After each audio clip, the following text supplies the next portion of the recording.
we guide you through how to animate text in Capcut. So the first thing you need to do is to open your CapCut and import your video or create a new project. Then tap on the text at the bottom menu and select Add Text to type your desired word. After that, tap on the text layer on the timeline and go to the animation, where you will see the three sections which are in, out, and combo.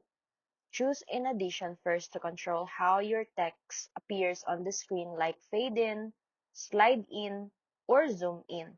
Then adjust the duration slider to make it faster or slower depending on your style. Next, go to out animation if you want your text to disappear smoothly using effects like fade out or slide down. And you can also use combo animations for ready-made motion styles that automatically appear or apply both entrance and exit effects.